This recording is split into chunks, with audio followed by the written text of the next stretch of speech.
Mga kapuso, kung ano-ano ng estilo ang naiisip na mga gustong magpuslit ng ilegal na droga sa mga kulungan sa bansa. Sa Antipolo, may naarestong magkapatid dahil po dyan. Ang mga ilegal na droga ay tinago umano sa maselang bahagi ng kanilang katawan. Balitang hatid ni Bam Alegre. Akala ng magkapatid na babaeng ito, may pupuslit nila sa loob ng Antipolo Jail ang bitbit nilang ipinagbabawal na gamot. Ang item inilagay nila sa loob ng kondom at saka inilagay sa loob ng maselang bahagi ng kanilang katawan. Humigit kumulang 200 grams ng hinihinalang shabu ang nasabat sa kanila ng mga otoridad.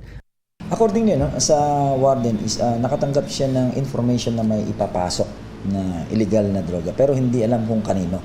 So ang ginawa po nila ay hinigpitan po nila yung mga dalaw at yung dalawang babae na magkapatid naman ay nakakitaan ng mga irregularity sa movements. So sila ay in-inspect ng babaeng BGMP rin at nakakitaan nga ng humigit kumulang na 250 grams na shabu. At napakalaga nito, no? Kasi kung susumahin mo 1,360,000 itong ipapasok sana nila na quantity. So isipin mo kung gagamitin ito sa loob, no? Hindi safe 'yun. Itinanggi ng mga suspect ang ibinibintang sa kanila. Wala po alam, no comment po ako. Sinama lang po ako ng kapatid ko. Kasalukuyan silang nasa kustodiya ng Antipolo Police Station.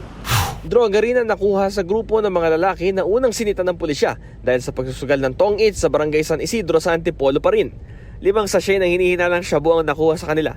Nakuha rin sa kanila mga perang pamusta at mga baraha. Ano comment po?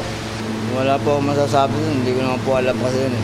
Illegal possession of firearms naman ang kasong kinakaharap ng 3 suspect sa barangay Kupang, Antipolo. Nagsagawa ng anti-crime operation ng pulisya sa lugar at nakita nila mga suspect na bumaba ng tricycle.